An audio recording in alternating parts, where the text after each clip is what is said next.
So the topic for tonight is JM flares, and so we should probably just start first and foremost with the definition of a flare.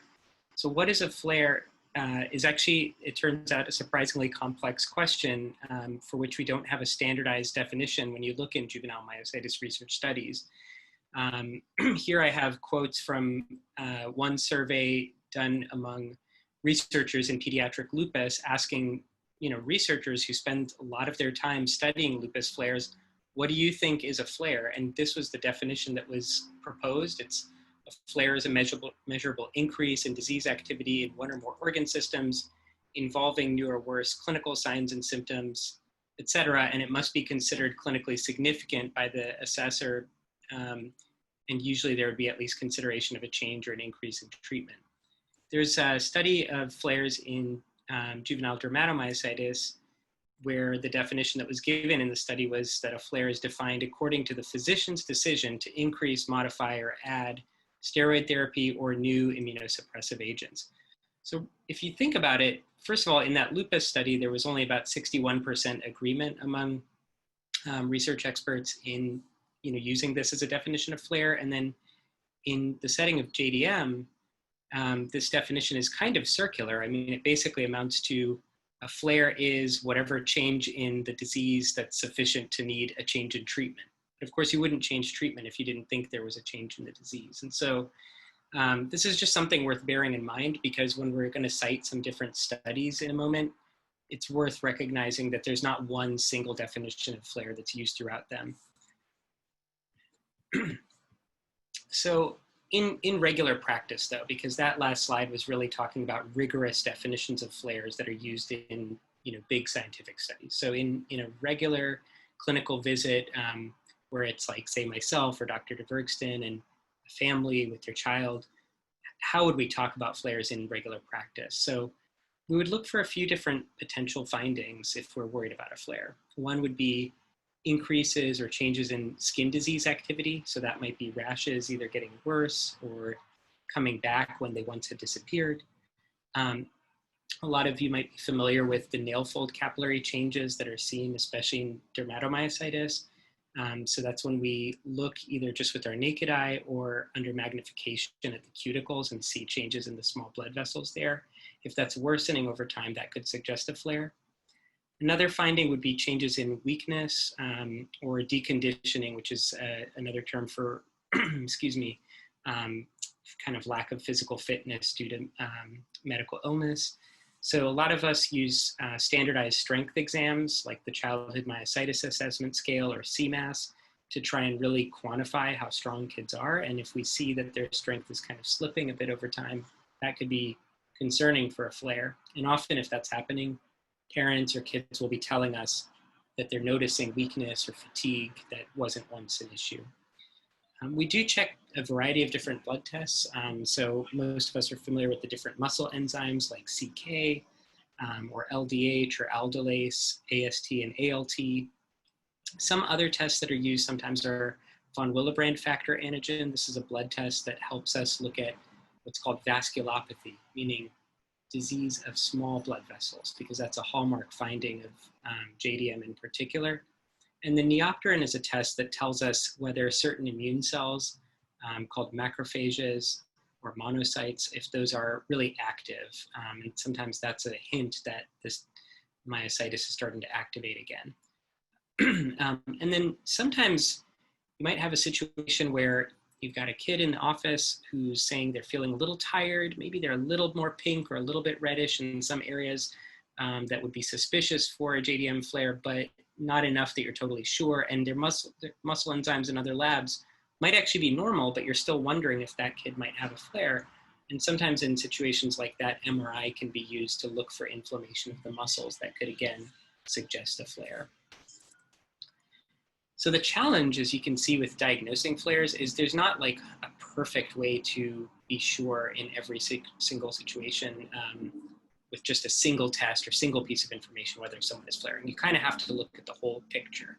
So here, for example, we're talking about what are called biomarkers, and Dr. Dvergsten is going to go into that in a lot more detail, that biomarkers are oftentimes tests of blood or other specimens that can be used sometimes to quantify if like a patient with a particular condition is getting better or worse, but there's not really definite reliable biomarkers for predicting or identifying flares in JDM, though that might be changing, and Dr. Dvergsten will fill you in on some updates on that. Here I'm citing a presentation that was given at the 2018 American College of Rheumatology annual meeting looking at biomarkers in skin. So there might be some different measures that you can use to distinguish dermatomyositis in the skin from lupus in the skin. And these might one day be helpful for us to decide, does a kid just have slightly pinkish reddish skin over their knuckles, or do they truly have a flare of Gottron's papules or other rashes that you might see in juvenile myositis? Another challenge in diagnosing flares is that sometimes it's hard to know if kids are weak from actual inflammation in their muscles, which would require additional steroids or additional other immunosuppressive treatments, or if they might have what's called deconditioning, which is when a person has had a medical illness and it's caused weakness just due to disuse of their muscles or changes in the structure of their muscles due to maybe some damage even to the muscles. So sometimes, for example, we might see that the CMAS score is not, all the way up to quote unquote the normal level, but that could be just because there's still some of this deconditioning, and that might require exercise therapy, physical therapy, rather than additional medical therapy to address. A lot of times in our practice, we notice that this deconditioning, usually notice that the items on the CMAS that are more related to stamina are the ones that are challenging for those patients as opposed to strength. So sometimes looking at which issues are showing up on the CMAS score, we might be able to kind of identify from that whether this might be a little bit more deconditioning or if this is really a flare of myositis that requires some more treatment medications.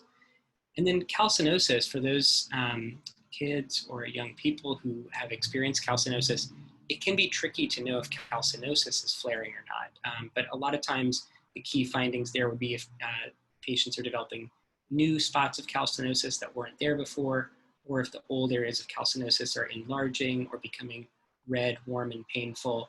A lot of times that is more indicative of a flare rather than just areas of calcinosis that are kind of stable in size and unchanging. So let's say we've looked at all these different factors. We've checked a kid's skin carefully. We've checked their nail fold capillaries. We've checked their strength, maybe done an MRI if we needed to. And ultimately we decided that a kid is actually flaring. What do we do then?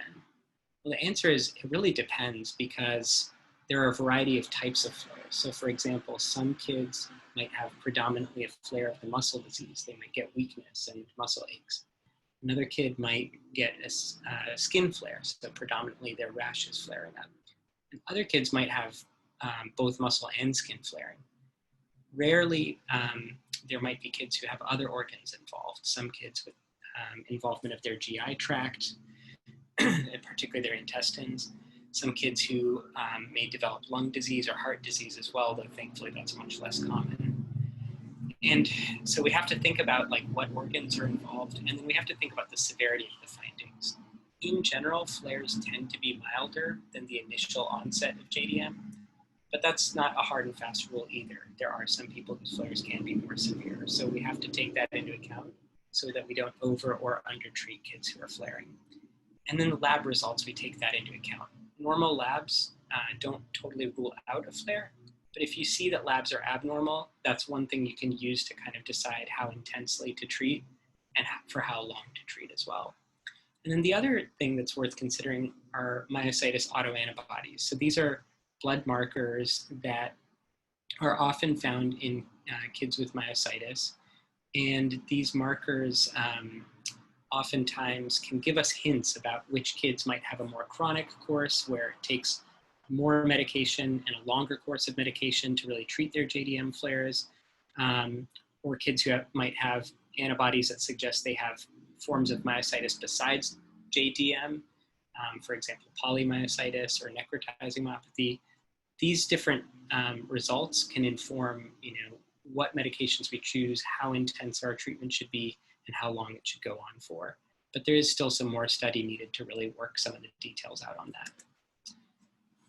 So the next thing a lot of times that we're asked is, can we predict flares? Are there any ways that we can be, suspicious that a flare is right around the corner? It's tricky, and some of what Dr. Dvergsten is going to present suggests that maybe in the hopefully not so distant future, this might be possible. But if you were to ask right now today, we would technically have to say that we don't have an accurate way of predicting flares, though sometimes we'll meet kids who have signs of what we call subclinical disease activity, who we think might be about to flare. So an example of that would be if we meet kids who feel well, but we notice that their lab tests are starting to go into the abnormal range and stay in the abnormal range. That might suggest that there's a little inflammation brewing in the muscles or the skin or the blood vessels, and that it just needs more time before it's going to show up as overt symptoms of a flare.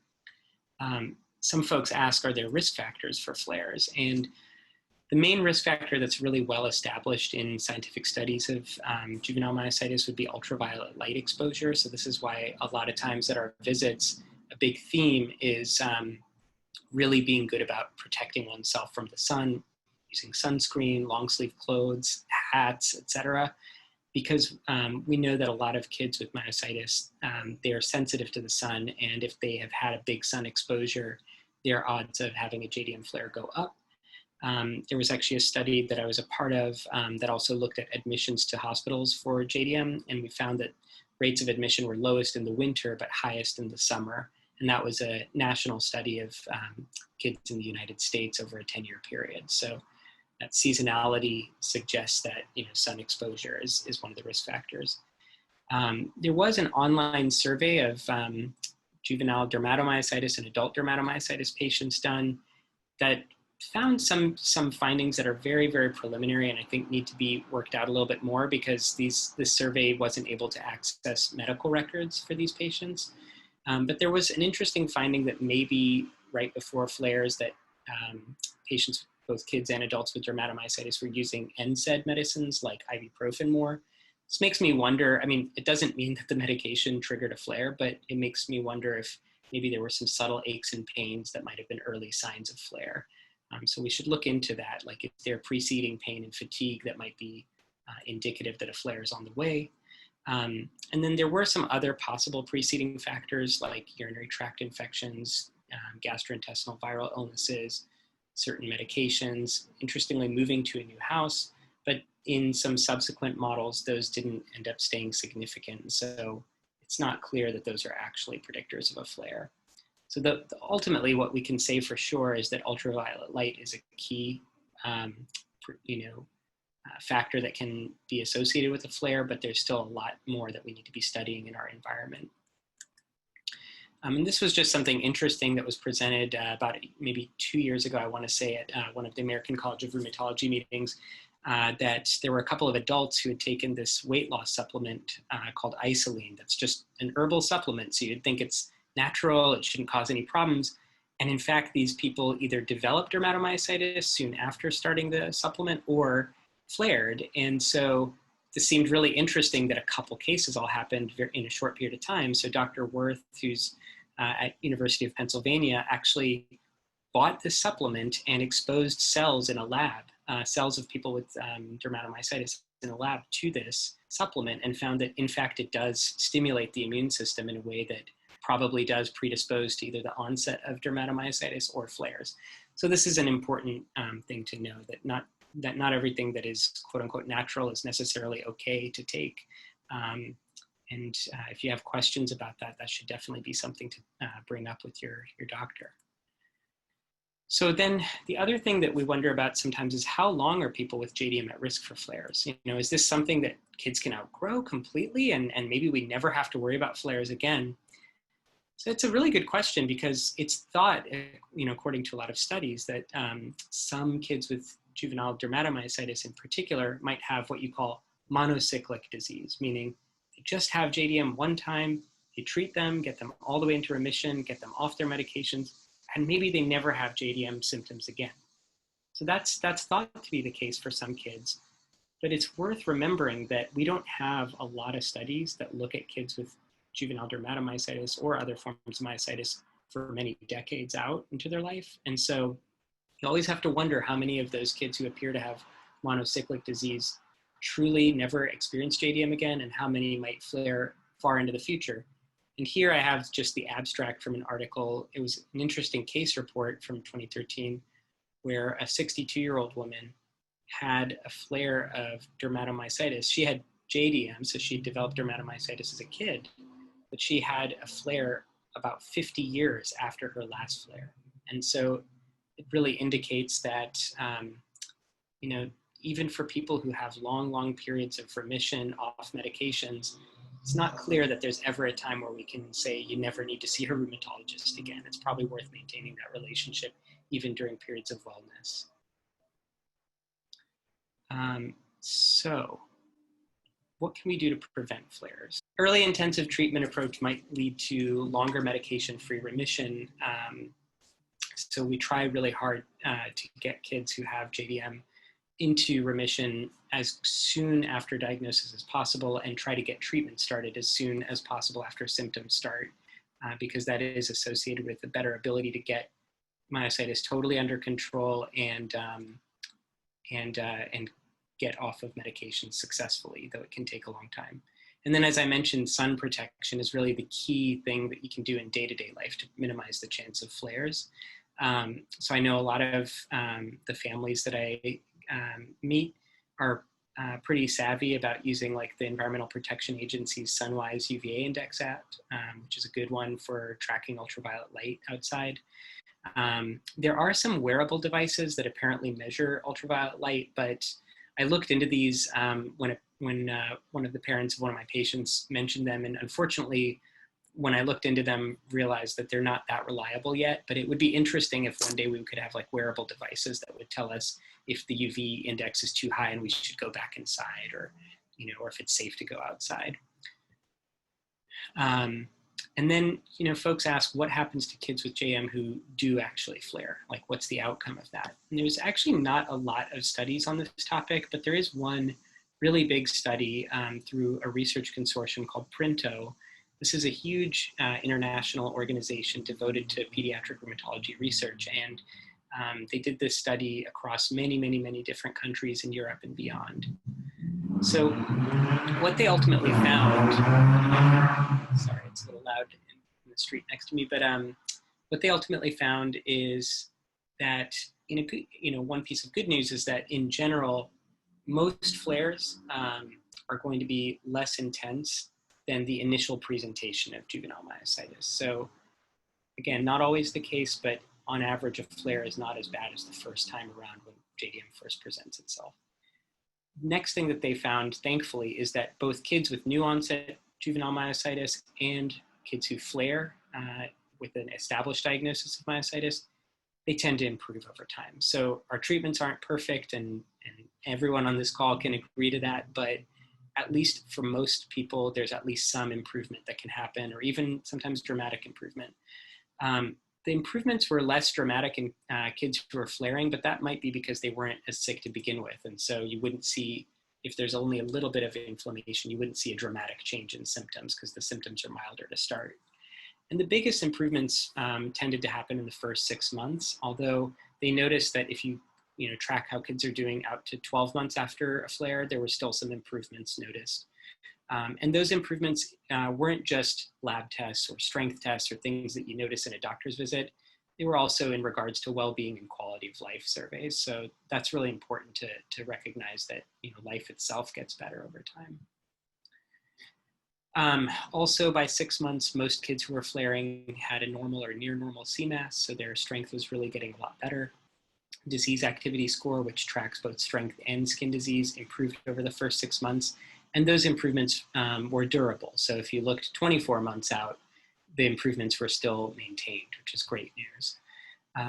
And flaring patients were a little more likely at 24 months than new onset juvenile myositis patients to have some mild persistent difficulties with physical functions and to be on steroids, though at a lower dose than at the time of their initial flare. But it's worth keeping in mind, it's a little bit of a comparison, like apples to oranges comparison, if you're comparing flaring kids to kids with their first episode of myositis, because kids who are flaring probably have had a longer duration of symptoms preceding that flare And so they might have had some, damage to muscles or bones or joints that might be contributing to some of those persistent issues that were noticed at 24 months. So that's kind of a quick synopsis of what we know about flares in the kind of clinical sense. And Dr. Dvergsten is going to give you guys some pretty cutting edge information actually about some potentially novel blood tests that might be helping us detect and track flares and disease activity, in the hopefully not so distant future. Well, first of all, thank you everyone for spending your Sunday evening with us as we go through and discuss biomarkers and disease flare in juvenile dermatomyositis. I appreciate Dr. Ardalan's introduction to flare from more of a clinical perspective. I would like to take it in more into the current research into flare, but before that, I would like to give a basic definition of biomarkers, and then follow with more specific definitions based on the given role of the biomarker at different points in a disease process. And then in addition to that, I'd like to review 2 recent papers regarding biomarkers and their relevance in juvenile dermatomyositis. The first dealing with flare prediction, the second helpful in stratifying disease severity with a goal of helping us to know whether a patient might need more intensive treatment up front in a way to kind of gauge our therapy as we move forward with that patient. So the term biomarker is basically derived from 2 words, biological and marker, and it refers to a broad subcategory of medical signs, these being objective indications of a medical state. There have been various definitions developed to assist in clarifying the intent and purpose of these measurements. I present 2 here. The first proposed by the World Health Organization and the International Labor Organization in 2001, and defines a biomarker as being any substance, structure, or process that can be measured in the body or its products and influence or predict the incidence or outcome of a disease. The second, more recent definition came from a collaboration of the FDA and the NIH. And in their definition, they state a biomarker is a defined characteristic that's measured as an indicator of normal biological processes or responses to an exposure or intervention. And that exposure or intervention could be a medical device, it could be a pharmacologic agent. So there are various types of interventions. Now, there are also various types of biomarkers, and a number of subtypes have been defined according to their intended applications. A single biomarker could meet multiple criteria for different uses, but it's important to develop evidence for each definition. And while these definitions may overlap, they also have clear distinguishing features that specify particular uses. In general, we desire biomarkers that can be measured easily, reliably, precisely, and repeatedly. So keep that in mind as we talk about the various biomarkers, and more specifically when we look at the papers. Now, a diagnostic biomarker is defined as a biomarker that detects or confirms the presence of a disease. And these may be lab tests that can be measured to tell us if someone's having a myocardial infarction. In the case of juvenile myositis, we look at myositis-specific antibodies And there's evidence that these help break the disease into various subtypes. A monitoring or response biomarker. This is a biomarker that's measured serially to assess the status of a disease or a response to a medical intervention. And these also are important when we look to ensure the safety of human subjects participating in a trial. A third type is a predictive biomarker, and these predict an individual or group of individuals that are more likely to have a response, either favorable or unfavorable, to an intervention. These are useful for determining whether to intensify therapy. So these are biomarkers that are intervention related versus a prognostic biomarker. Now, a prognostic biomarker includes those that are used to predict flare. They identify the likelihood of a clinical event, such as a disease recurrence or disease progression in patients with a disease or medical condition of interest. So they're often disease related. So we differentiate predictive biomarkers from prognostic, as the predictive biomarkers identify factors associated, again, with the effect of the intervention or exposure. So like if we're treating someone with steroids, then we're expecting to see a response. Biomarkers can include many different measures. They can be physical measures such as blood pressure.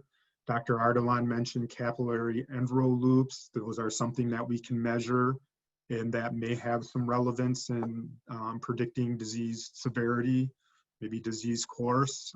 There's work going into further investigation of the role of capillary envelopes. It may be a functional measure. You guys are used to hearing about the CMAS, or Childhood Myositis Assessment Scale, disease activity scores, or other measures. They may be environmental factors. Dr. Ardalan mentioned UV indices, so the degree of exposure to ultraviolet light. Or in many cases, they're biochemical analytes. So, looking at liver enzymes, looking at interferon,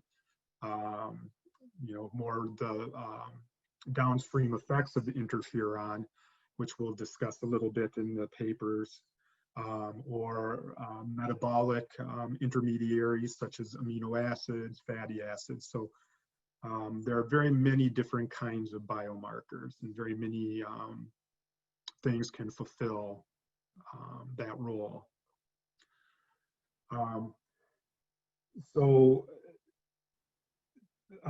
The exploration for biomarkers, or discovery, has benefited from advancements in analysis of biologic systems, as seen on this slide.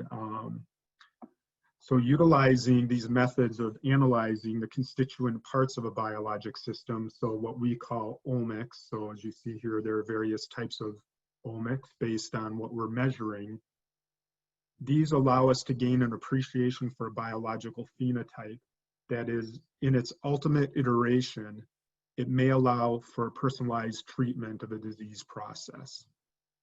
And again, so RNAs, transcriptomics, when we look at proteins, proteomics, metabolites, metabolomics. And the thought here is that if we can put these various omics together, we can come up with a biological phenotype of either a system or of a disease or of a whole individual that may lead to the goal of personalized therapy.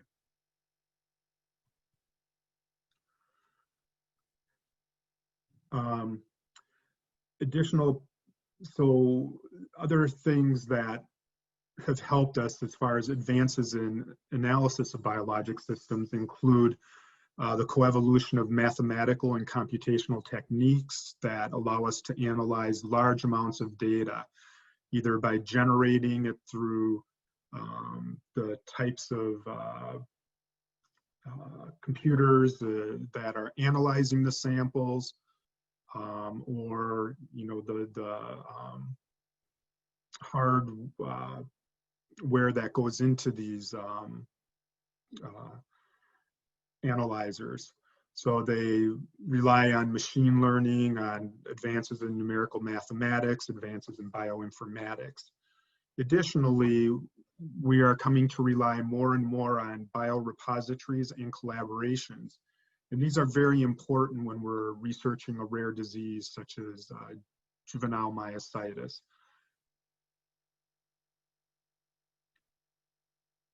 And when we're looking at biomarkers, we're often using our knowledge of the disease of interest, including the pathogenesis of that disease, to help guide us in our search for various biomarkers.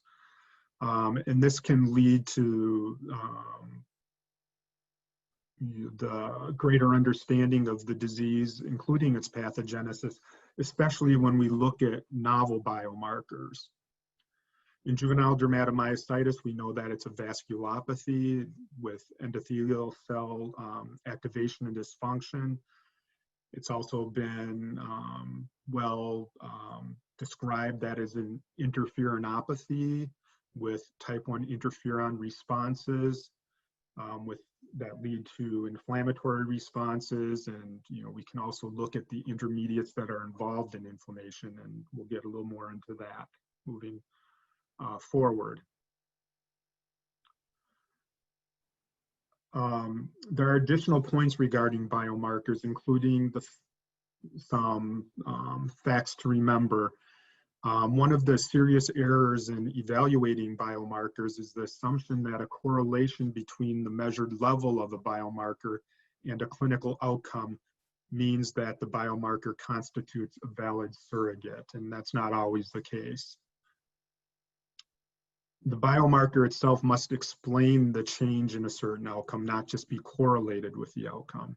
Therefore, validation is important, and validation in and of itself only pertains to a specific context of use. So we need to be well aware of that when we read studies about biomarkers or look to consider the role of a biomarker in clinical practice. There are also what are known as complex biomarkers, and this is using more than one biomarker to determine the outcome of interest. So rather than just using CK to say, well, you've got active muscle inflammation, using the CK and MRI, or again, using these novel biomarkers that are now being investigated. So I'd like to now discuss two papers that are relevant to today's topic. Both are first authored by Judith Wenke. The second paper includes a patient cohort from Lurie Children's Center of Excellence, which is supported by CureJM. The first one is entitled Galectin-9 and CXCL10 as Biomarkers for Disease Activity in Juvenile Dermatomyositis, a longitudinal cohort study and multi-cohort validation. So the ability to look at a measurable factor and make clear clinical decisions based on the presence or absence or the level of that factor drives the study for biomarkers, as is the case in these studies. As in many diseases, in JDM, there's a lack of reliable biomarkers. CK is not elevated in every patient at disease onset, nor most of the enzymes, if not all of them, may be normal.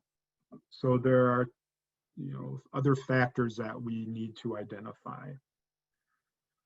In this case study, in the case of this study, the authors proposed that having biomarkers would help prevent under and over treatment of juvenile dermatomyositis.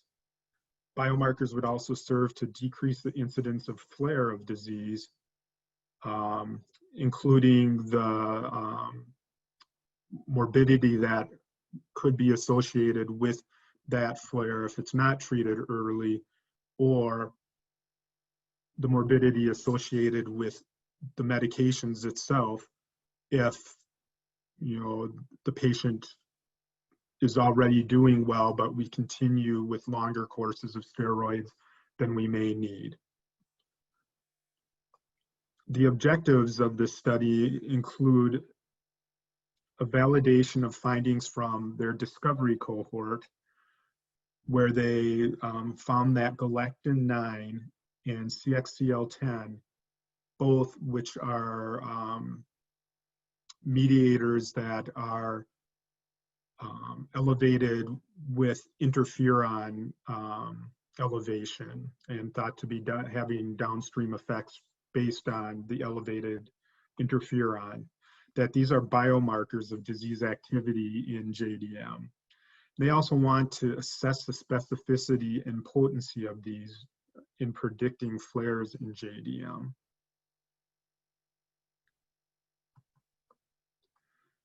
So the study included 125 patients from 4 cohorts, including 2 in the Netherlands, 1 in London, and 1 in Singapore, for a total of 125 patients.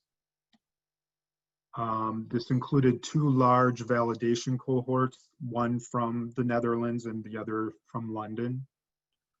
Flares were defined as a combination of 3 factors. So a previous response to treatment with the decision to start weaning corticosteroids,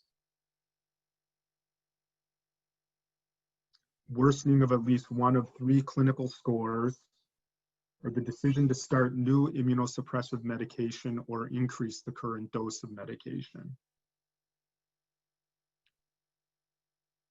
They also chose to measure the specificity, and this was done by looking at adult dermatomyositis, pediatric and adult nonspecific myositis, as well as other autoimmune diseases, including lupus and localized scleroderma.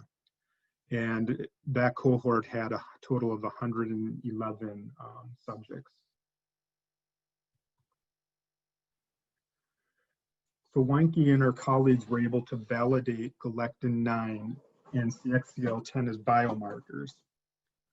As in the discovery cohort, the level of these proteins were significantly higher in the serum of patients with juvenile dermatomyositis as compared to remission samples.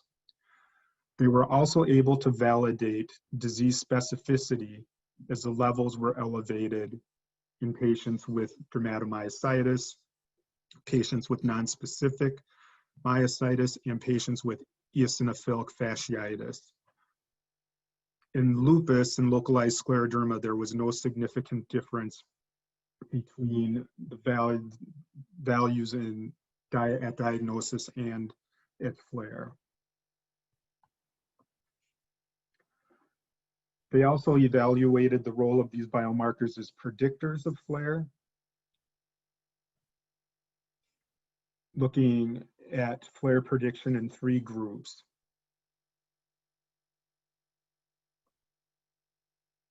So the first group was comprised of 15 patients who reached sustained remission early in treatment without flare during a mean follow-up of 2.8 years, and they called this group the no flare group. The levels of galectin-9 and CXCL10 declined rapidly with treatment and remained low during the course of follow-up. The second group included 7 patients who flared after 12 months. And in this group, the levels of galectin-9 and CXCL10 also declined rapidly and remained low. When they say remained low, they did determine a threshold that when the levels were above that threshold denoted a flare. These were below that threshold level. The third group included 6 patients who flared at less than 12 months, and these patients had significantly higher levels of both biomarkers at diagnosis than did group 2, and they continued to have elevated levels over the first year. Now, in this group of 6 patients, the CK had normalized in 5 of the patients, and so was not going to be a marker of disease activity during their flare. They also looked at predictive values of the biomarkers in 4 patients. Now, these patients had serum samples that were available 7 months prior to, at least 7 months prior to their flare of disease. In these 7-month samples, 2 of the patients had levels below the threshold determined for flare, and 1 had an elevation above threshold for galectin-9. And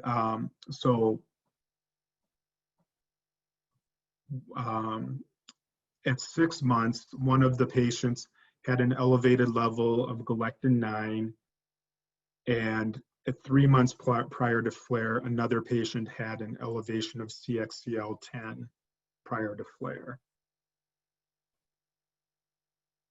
2 of the other patients had levels below the threshold until they flared later. And looking at the CK, 2 of 4 patients did not have an elevated CK until after the flare was determined using other means of determining flare. In 1 of 4 patients, the CK steadily rose during the flare.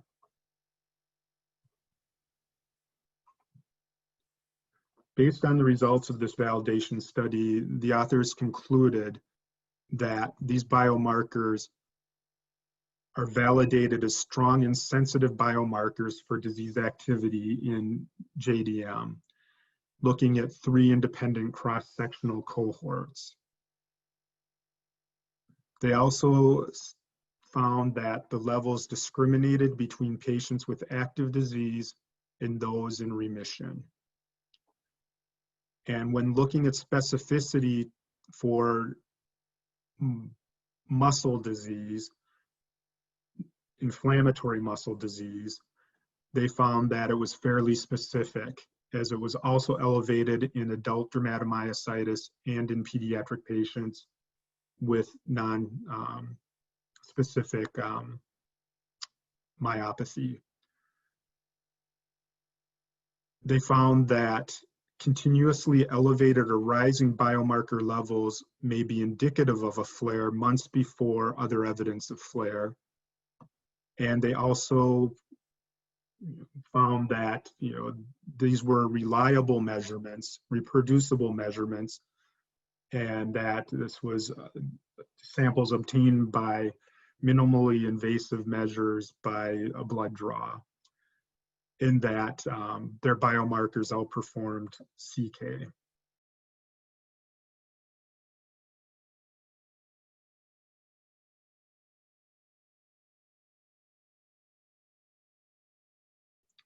Definitely they can be tested after immunosuppression has started. Right now, the main predictive value that we're finding with myositis-specific antibodies is to help subtype what's a very heterogeneous disease. So a certain antibody being present may be more suggestive of certain disease course or findings during the disease. As far as these tests, they're not readily commercially available that we know of for both of them, or for the group that are included in the second paper. CXCL10, there is a lab that is a commercial lab that will do that test. But from the standpoint, again, of how we use these, we're not really sure yet. So even if we do obtain levels, we don't have quite enough information clinically to be able to use them clinically. We don't know yet what a cutoff value would be for determining flare. It is mentioned in the paper that they have a cutoff threshold, but that threshold is not specific threshold yet. And that often is the case when we're looking at biomarkers. And again, these are very promising biomarkers. I didn't get to that point. That is kind of this take-home slide that I was leaving up. But these are very promising, and I think that they do warrant our consideration as we get more information about them. I think the challenge is that a lot of these tests are not yet available, and even if they were, we just don't know enough yet to say what the cutoff is where we would say it's truly abnormal for a given child. So if we were to test these, we would get results that we don't know what to do with, But we're hoping one day we'll be able to really answer these questions better in day-to-day practice.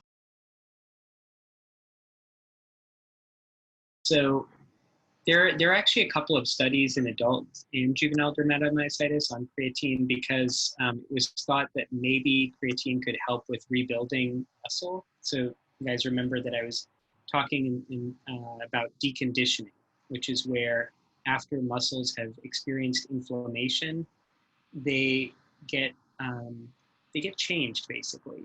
The structure of them, if you look at them under the microscope, is different than before the days that inflammation had hit the muscle. And because of those structural changes in the muscle, even after we get rid of all the inflammation that JDM is causing, we might still find that people are a bit weak or a bit fatigued. So the thought was that creatine would help with that deconditioning and help people get their strength back once they're in remission. As of right now, it doesn't seem unsafe to do creatine, but whether or not it's helpful is uncertain. So there, isn't really good data to say that it's definitely helpful. There is actually a study, I believe, ongoing, and correct me if I'm wrong, Jim and Claire, but I think it's CureJM funded work in Toronto's Hospital for Sick Children, where Dr. Feldman, who's the JM expert there, is actually doing like a trial of creatine plus some other treatments in combination, because I think that his theory is that it's a combination treatment that will be better. But the long story short is I wouldn't say you should or shouldn't be on creatine, but at this, because as of right now, there's not clear evidence that it would be harmful, but it's also not clear that it would be that beneficial. My style is usually less is more though. So if I can't tell you something will definitely be helpful, I tend to say, well, are you sure you want to take it? But that's a decision that folks can make themselves as well. From the standpoint of taking it, you do need to be careful about how much you take. Many kidney doctors are very nervous about, like young athletes who are taking creatine as supplements because it can affect renal function if the protein load is very great. So if you're going to do it, you need to do it, very reasonably within the levels of what's instructed by the product. But I would even consider having your physician take a look at the ingredients. Okay. Yeah, that's a great point. A lot of these supplements are combinations of different ingredients. They may not just be one thing or another. So that's important. And then Dr. Dvergsten's bring up a really important point because, we do meet, for example, patients with lupus who have myositis, and folks with lupus often have sick kidneys. So they definitely would be, at higher risk of side effects from some supplements. So hope that's helpful. And we can certainly talk more about it if we need to. Really good question. I don't routinely tell folks with dermatomyositis or other forms of myositis to avoid categories of foods. There are some herbal supplements that sometimes are found in teas or in like health stores that might be pro-inflammatory, meaning might be things that can stimulate the immune system. So for example, I've had some patients tell me they're taking echinacea or elderberry extract. And these are actually things that are marketed as, quote, good for the immune system, but they're probably more good for people who have a normal immune system that just want a little extra help fighting off like a common cold or something of that nature. Whereas somebody who has an autoimmune disease like dermatomyositis should probably avoid them because it can stimulate the immune system. Dr. Dvergsten, I don't know if there are like any foods that you advise like your patients to avoid. Not any particular food. You know, again, as with, you know, most autoimmune disease, you know, it's a very interesting question because we think about the gut as being kind of a preferred spot, you know, and seeing many different antigens and, you know, there's a lot of work looking at the microbiome and everything and trying to figure out how some of these, you know, things that we take enterically, again, whether they be pro-inflammatory or anti-inflammatory, how they all affect autoimmune disease. So I think it's a great question, and it's another one of those questions where there's a lot of interest in looking at it, but not a lot of hard evidence yet. I think it's really important to bear in mind that antibodies are not destiny. So even within, if you just take a group of kids who all have the exact same antibody, there's still a lot of variability in terms of how well they respond to treatment, how much treatment they end up needing, whether they have any complications either from JDM itself or from treatments, and then whether they can get off all their medications and how long they can stay off without flaring.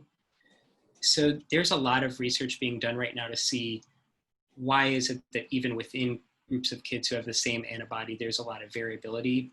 For example, there's a group in the UK that has looked at whether among those kids who had muscle biopsies as part of their evaluation, whether combining information from the muscle biopsy with the antibody that the kids have might be more predictive than just one or the other of those alone.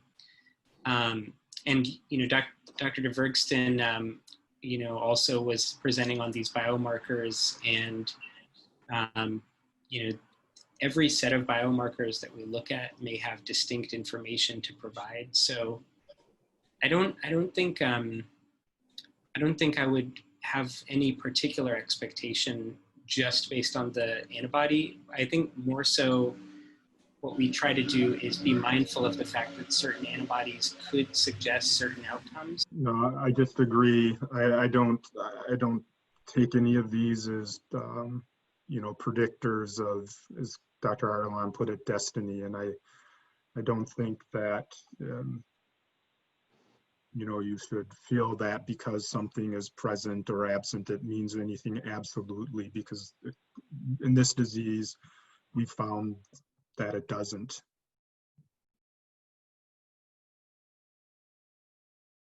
I think that, you know, it's still important to know antibody status from the perspective of, like Dr. Ardalan said, certain antibodies are associated with certain outcomes. Again, that's an association. It's not, again, a destiny, but it also helps us if something is present, it may make us more cognizant of, you know, monitoring for one of those potential outcomes. So if, you know, if a marker, if antibody is associated with interstitial lung disease, we would monitor lung function, pulmonary function more closely, or again, they're just part of the picture, but they're still an important part of the picture. One way I think about the myositis antibodies is what can they tell us right now that would be helpful. And it's probably true that for most kids with juvenile myositis, the first 6 months or so of treatment are going to be pretty similar and pretty much driven by just the symptoms you can see in an exam or at a visit. But another frame of reference I use for thinking about myositis antibodies is not just what they tell us today, but what can they tell us in the future? Because there's so much research constantly happening about these antibodies, and each year there's a couple new publications that tell us, okay, this antibody might be associated with this long-term outcome. Here's something else that doctors should be, notifying families about and being mindful of. So it wasn't long ago when I was still training to be a pediatric rheumatologist where we weren't checking myositis antibodies, routinely, and that was less than a decade ago. And so the science is moving fast enough that, like, I would say, Dr. Dvergsten and I and others like ourselves, I would say we more often than not at this point are checking them. I pretty much always check them at this point. But I think before, when we didn't know what to do with that information, it was true that it probably didn't make much difference. Now I think there's a lot more to be gained from that information.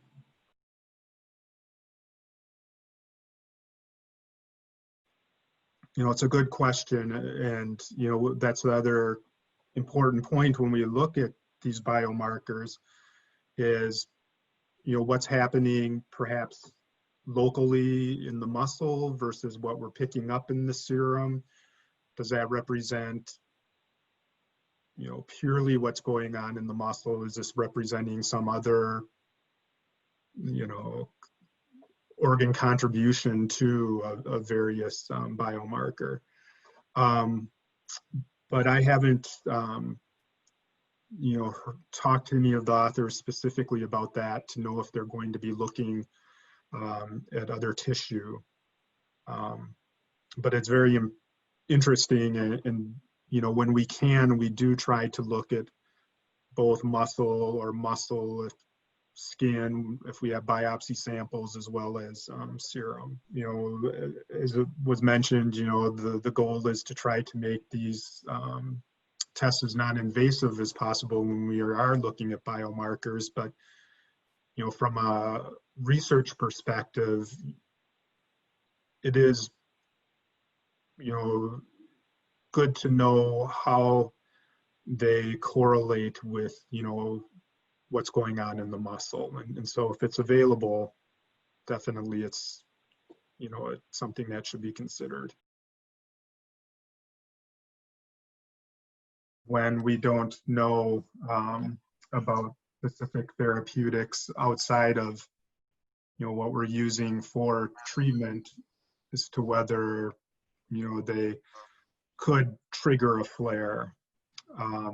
But at this point, there's not any evidence. I had to address this question in a somewhat similar scenario in my previous faculty position. So to echo Dr. Dvergsten's point, there's no big study that says growth hormone is associated with flares of JDM. Sure.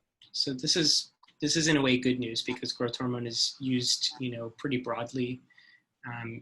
One would think if there was a really strong association, we would see lots of cases get reported of that. Of course, just because it's not reported often doesn't mean it's impossible. There are some rare cases that have been reported, just 1 or 2 cases here and there, of kids with lupus, which shares some similarities with JDM, who had flares or developed lupus around the time that they were on growth hormone. But I actually was asked this question by a patient with lupus who had relatively short stature, and so was advised to start growth hormone treatments. And when I looked into the literature, really there were just a couple of cases reported. And even when I read in detail, kind of the circumstances of those cases, it wasn't totally clear that that there was a strong relationship there. It was just a possible association, and only a handful. If I remember the last time I checked, it was, you could probably count on 1 to at most 2 hands how many times this has been reported at all. So don't think it's impossible for that to be the case, but as of right now, it just really doesn't seem like there's strong evidence for that. And so I would advise that if you guys decide to go forward with that, just make sure that you've discussed it with your rheumatologist. The evidence actually is, there's more evidence for the value of exercise, including, relatively early in disease course of physical therapy in treating patients with myositis. There are more studies that are looking at the role of exercise in myositis, as Dr. Ardalan mentioned, including the role of physical therapy. So I wouldn't be, necessarily thinking that this is specifically related to an increase in his exercise. And again, it depends on what symptoms he's having, and if this is more based on, muscle fatigue or muscle soreness, is this related to his activity rather than to a true flare, or has he actually been diagnosed with a flare based on other evidence for flare? Agree with that. So it used to be at some point in the past that people thought, oh, if someone has JDM, don't let them exercise too much, because what if that could inflame or irritate the muscle? And then as studies showed in other autoimmune diseases that exercise is not only safe, but actually really valuable and really important for improving strength, flexibility, and even maybe beneficial for immune function, some research groups started to actually study exercise formally in JDM. And probably the premier groups would be in the Netherlands. There's a strong group in the UK. And then, as I mentioned, Dr. Feldman in Canada is looking into this. And really, study after study first showed that it's safe, that there weren't flares happening in relation to exercise intensity. And then some studies suggest that exercise really might have an even anti-inflammatory effect, So in general, exercise is a good thing within reason. And I think Dr. Dvergsten highlighted a couple of really important factors that you'll need to consider carefully with your doctor.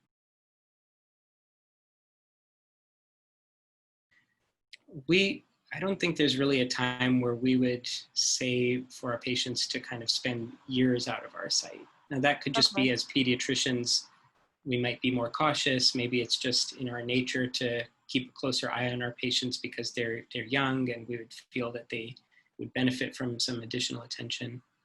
But I usually, even for my own, patients who are in remission off medications, at least do an annual visit.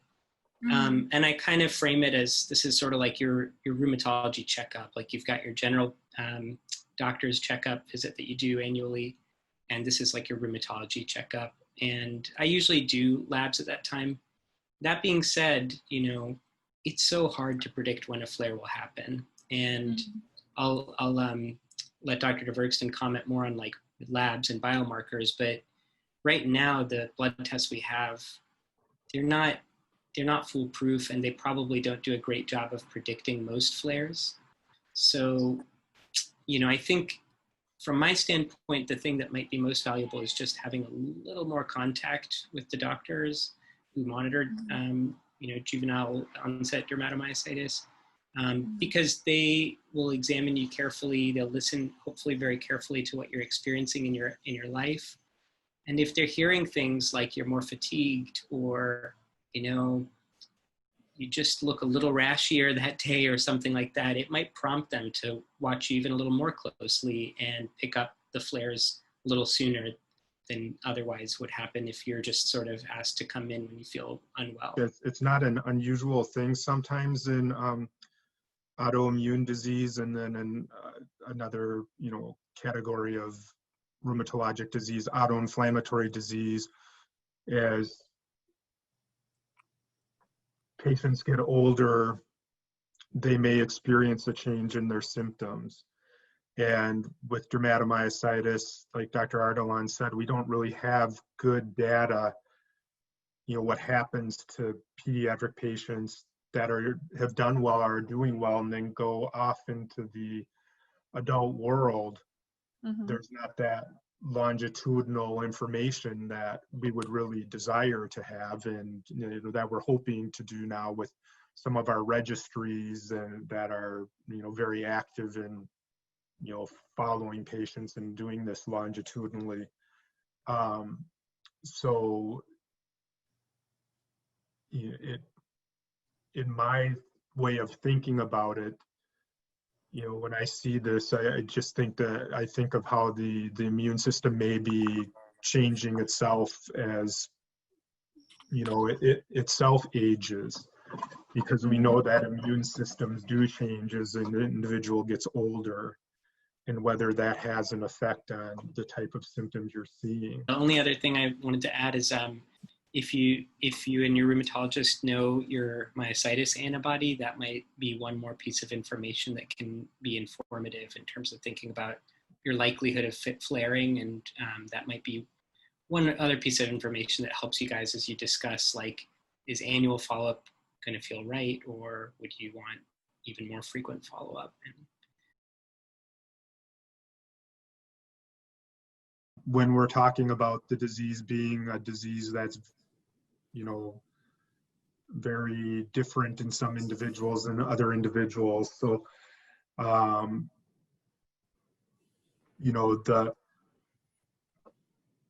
the answer that is most important is that regardless of who you are, if you've got dermatomyositis, we still want sun protection, and to be aware of the sun and to be applying sunscreen. That would be the concrete base answer. Now, regarding whether every child that goes out or every, even adult, that goes out and is exposed to the sun and, may get a good dose of sun, does that mean they're going to flare? Well, no, it doesn't mean they're going to flare, but, it's not something we can predict.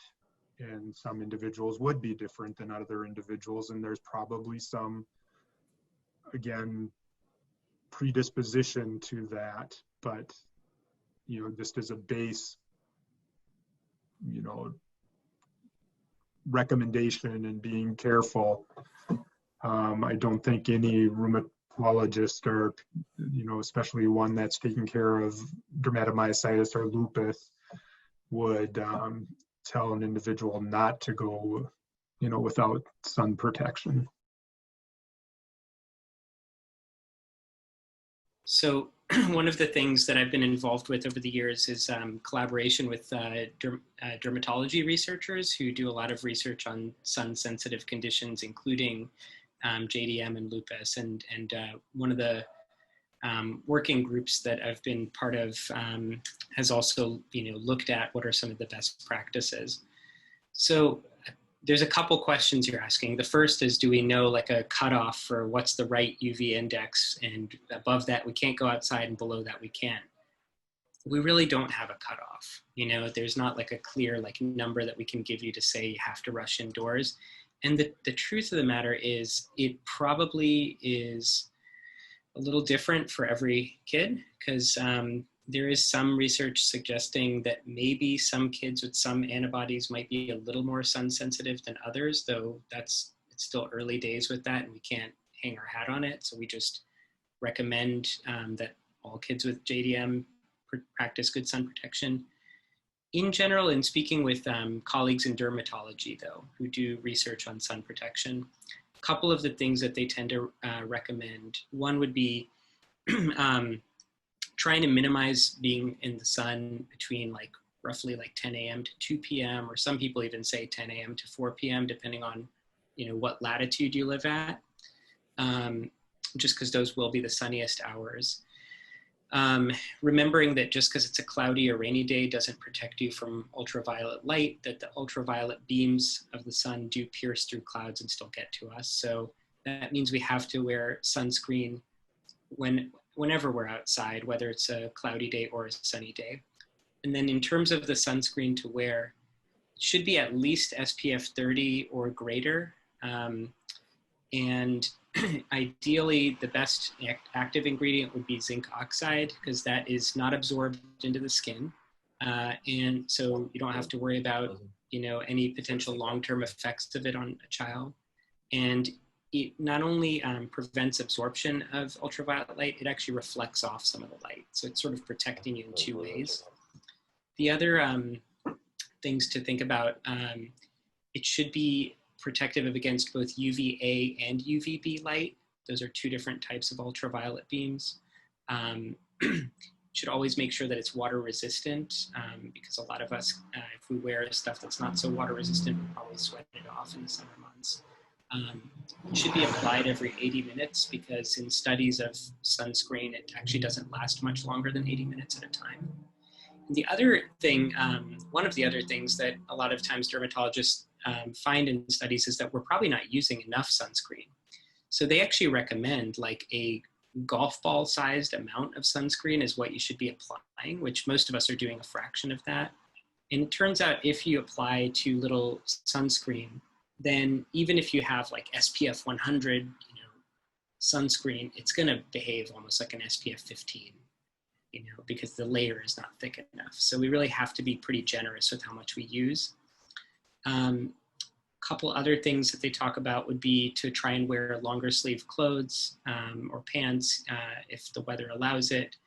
There is some clothing that has UV protection built in, so that's helpful. And then for your regular just day-to-day street clothes, there is a product called SunGuard that can just be purchased, regularly. It's not like a medication or prescription product or anything.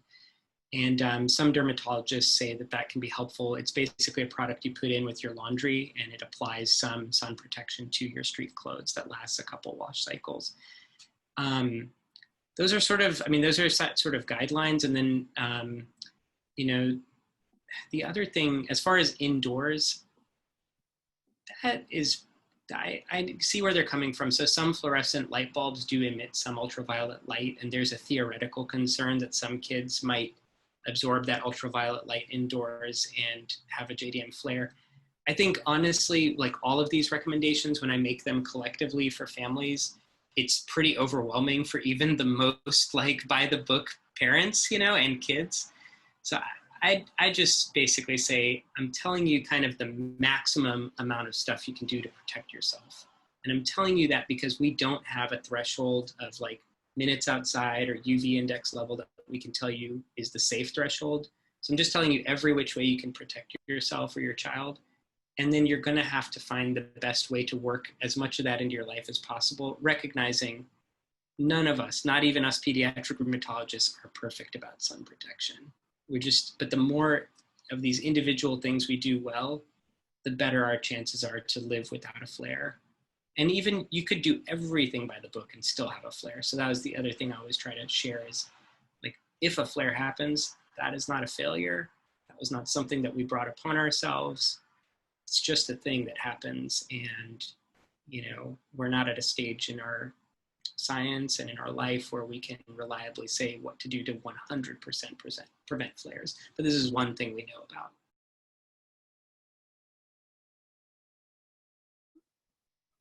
We do not know, the specific role of nutrition in disease. And, earlier we were talking about pro-inflammatory, anti-inflammatory foods, diets. And, there are, anecdotal reports about, certain things being more protective and others maybe not, but there's no study that will tell us, or has told us about specific foods that are better to have or are not good to have. And so what we recommend as pediatricians first is a good balanced diet. And, a child having a good balanced diet, that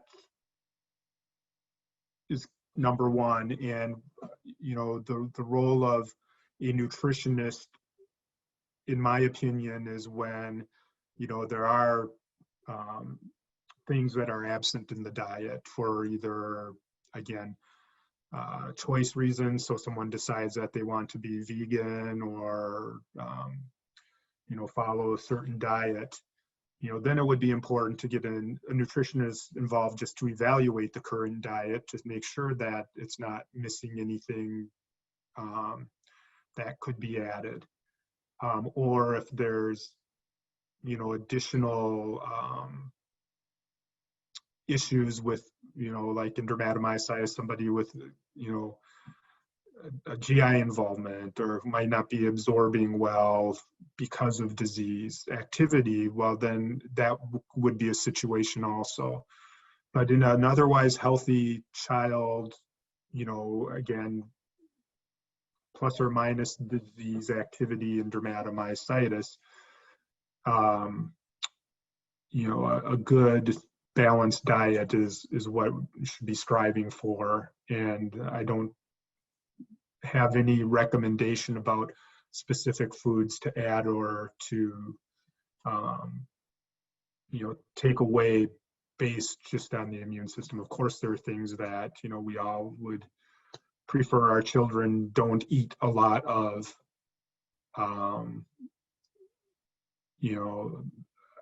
but again, the balanced diet is going to be the most important thing. I wanted to add just one thing actually on diet, because it's come up a couple of times. So it's true that, as Dr. Dvergsten is saying, like, we don't know of any specific foods that you have to avoid out of concern for JDM flare.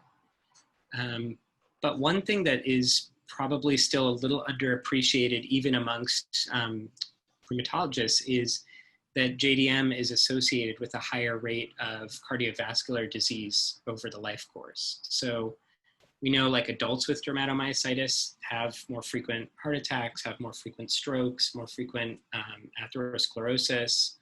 And there are some studies suggesting that that is probably true for kids with dermatomyositis as they age into adulthood. And so from my standpoint, one thing that that really means is that all the usual dietary advice we give for heart health really applies doubly so for kids with JDM, because of that elevated risk of heart disease later in life. So cutting out unnecessary sugars in foods, especially refined sugars, sodas, sugary drinks of other kinds like fruit drinks and stuff, those don't have a lot of nutritional value, but they have a ton of sugar that is not good for long-term health. Foods that have like unhealthy fats in them without a lot of other nutritional content, not so good. Whereas like a diet that's predominantly produce-based, so mostly fresh fruits and vegetables, whole grains, relatively small portions of meat, and trying to minimize how much of that is red meat, and certainly avoiding processed meats if possible. All of that taken together is good for heart health, and we should all be doing this, but it's that much more important if you're somebody who has JDM or another autoimmune disease that predisposes to heart disease.